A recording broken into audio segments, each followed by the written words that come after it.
Hey everyone, welcome to this explainer. Today we're diving straight into a really profound secret, one that's been hidden in the deep, mystical traditions of spiritual practice.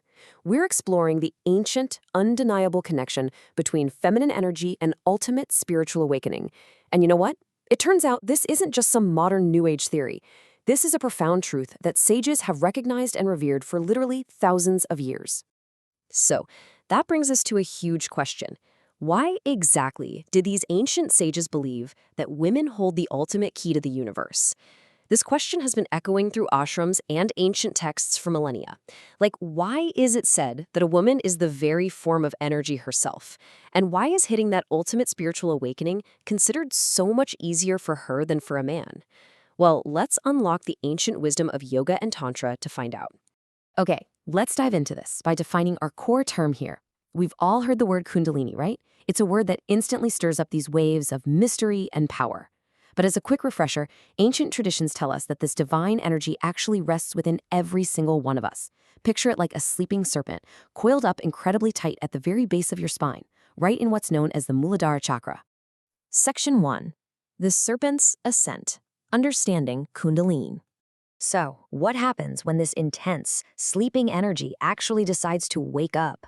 Sages note that it starts climbing upward, literally like a rising serpent. It powerfully pierces through the body's 7 spinal chakras one by one, traveling all the way up to the Sahasrara, or the crown chakra at the top of the head. This right here is the ultimate destination. It's the exact place where the soul meets the divine, completely throwing open the doors to profound joy and ultimate liberation. Moving on to Section 2, the Supreme Shakti, Scriptural Revelations. Now, what's really interesting about this is how ancient texts like the Upanishads break down the entire universe to explain why this awakening so heavily favors women.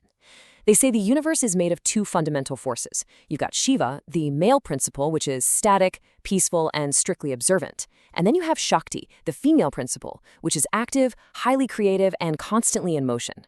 The universe literally only functions when these 2 meet. And that dynamic interplay is the exact basis of Kundalini. The ancient texts are remarkably clear on this point. Inspired by scriptures like the Devi Mahatmya and Tripa Rahasya, we get this beautiful truth. A woman is not merely a physical body. She is the foundational power. She is the living, breathing source of the universe's creation and preservation. For all the female viewers watching this explainer right now, take a second to recognize that. You are the very embodiment of this massive cosmic power. So here is the crucial realization. Kundalini is Shakti, and while men often have to undergo these incredibly harsh, rigorous external disciplines, sometimes spending decades meditating alone in freezing caves just to get a fleeting glimpse of this energy, women actually possess it as a natural birthright. It just sits right there within them effortlessly. Let's look at Section 3, Biology and Psychology, the Natural Advantage. It turns out, nature actually wires women for a much faster awakening. Biologically speaking, it's fascinating. First off, female bodies are deeply synced with lunar cycles, which creates these rhythmic, biological vibrations that naturally align with spiritual energy.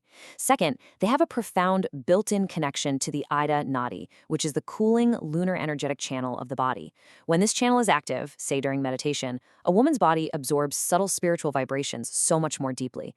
And third, their heightened hormonal sensitivity actually acts like an antenna, rapidly catching and awakening these subtle energy centers. But it absolutely does not stop at biology. Mentally and psychologically, women naturally possess this profound emotional openness, right? They have this inherent empathy and a deep, deep capacity for devotion. Yogic texts tell us that devotion and emotional openness are basically rocket fuel for spiritual energy. While a male practitioner might rely heavily on pure effort and strict mental control to force things to happen, a woman's inherent openness acts as a powerful catalyst, clearing the path without those mental roadblocks. The key here is surrender over control, because women naturally lean towards surrendering to an experience rather than trying to forcefully dominate or control it. The spiritual energy flows without hitting a wall of resistance. This means that during basic meditation or chanting, their emotional depth naturally clears the way, making their spiritual experiences significantly deeper, faster, and just way more profound. Section 4. Echoes of the Yoginis, Mystical Experiences. So, transitioning from ancient theory into actual reality, we see this play out in modern ashrams all the time. Female practitioners, or yoginis, frequently experience absolutely incredible mystical phenomena. Honestly, just through basic meditation and chanting, so many report spontaneous energy awakenings, sudden and vivid intuitive visions, and the really rapid development of deep healing abilities. And they often reach these states far quicker than their male counterparts. And this brilliantly illustrates exactly why women are so highly revered in tantric traditions. Their innate sensitivity allows them to navigate these unseen energies completely masterfully.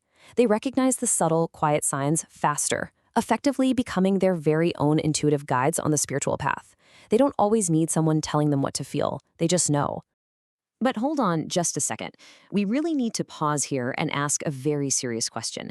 Is this rapid awakening always safe?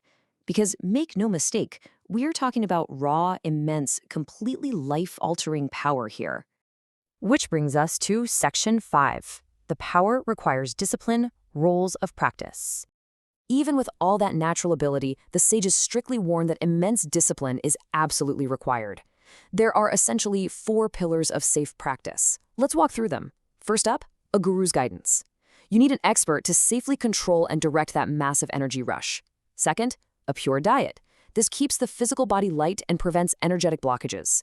Third, mental stability. This is crucial to prevent emotional chaos or fear when things get intense. And fourth, total surrender. This maintains your overall spiritual balance. Listen, without these 4 pillars, a sudden rise in energy can cause severe physical and psychological turbulence. The texts make it incredibly clear. Kundalini is not a toy.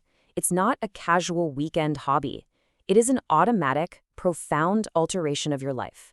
An unprepared awakening leads straight to chaos, which is exactly why this process has to be treated with the absolute utmost respect and careful preparation.